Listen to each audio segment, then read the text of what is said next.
नमस्कार दोस्तों, आज हम बात करने वाले हैं नेपाल में हाल ही में चल रहे बड़े जन आंदोलन जेन जी आंदोलन जेन जी मूवमेंट की, जिसने पूरी दुनिया का ध्यान अपनी ओर खींच लिया है।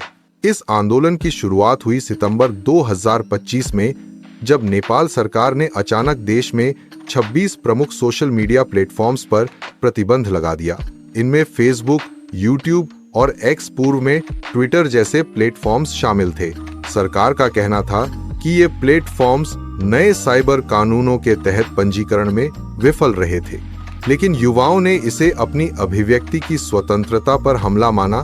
सोशल मीडिया युवा पीढ़ी के लिए सिर्फ मनोरंजन का साधन नहीं है, बल्कि उनके विचारों, विरोध और खबरों का भी सबसे बड़ा माध्यम है। प्रतिबंध के तुरंत बाद राजधानी काठमांडू में लाखों युवा सड़कों पर उतर आए। उन्होंने सरकार के खिलाफ नारे लगाए, विरोध प्रदर्शन किए और कई जगहों पर हिंसा भी शुरू हो गई। छात्रों और युवाओं की भीड़ ने सरकारी इमारतों के बाहर विरोध प्रदर्शन किया। सिंह दरबार जैसी महत्वपूर्ण इमारतों के पास भारी सुरक्षा बल तैनात किया गया, लेकिन भीड़ ने इसे चैलेंज किया। युवाओं ने अपने नारों में भ्रष्टाचार, बेरोजगारी और अभिव्यक्ति की स्वतंत्रता की मांग को भी शामिल किया। सोशल मीडिया प्रतिबंध ने स्थिति को और भड़का दिया। लोग नेपो किड्स जैसे हैशटैग के जरिए नेताओं और उनके परिवारों की आलीशान जिंदगी को ट्रोल करने लगे।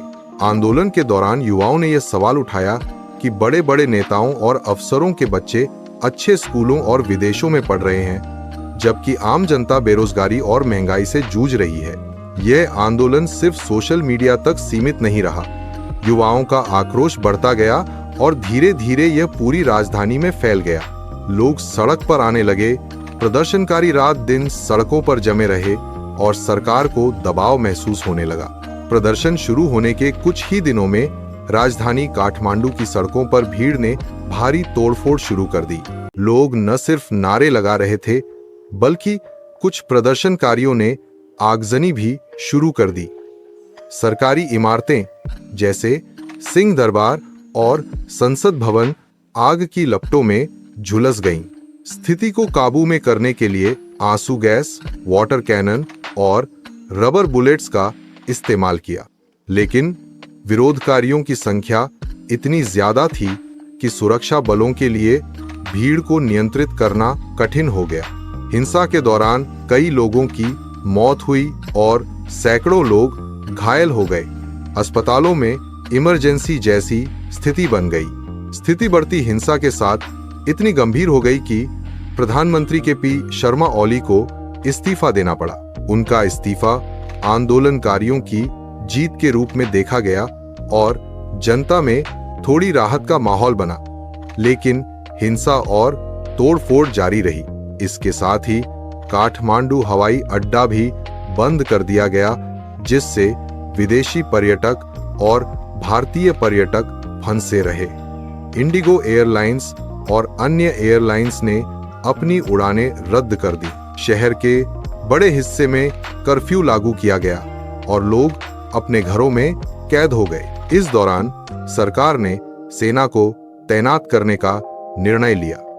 सेना ने आश्वासन दिया कि वह शांति बहाल करने के लिए तैयार है और प्रदर्शनकारियों के साथ बातचीत के लिए खुला है, लेकिन स्थिति तनावपूर्ण बनी रही।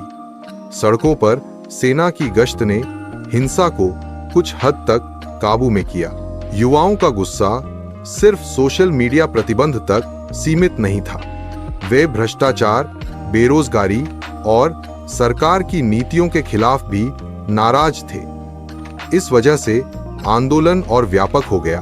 आंदोलन के बाद नेपाल की सरकार ने स्थिति को संभालने के लिए कई कदम उठाए। सबसे पहले सोशल मीडिया प्लेटफॉर्म्स पर लगाई गई पाबंदियां धीरे धीरे हटाई गईं। युवाओं की इस जीत ने स्पष्ट संदेश दिया कि वे अपनी आवाज दबने नहीं देंगे।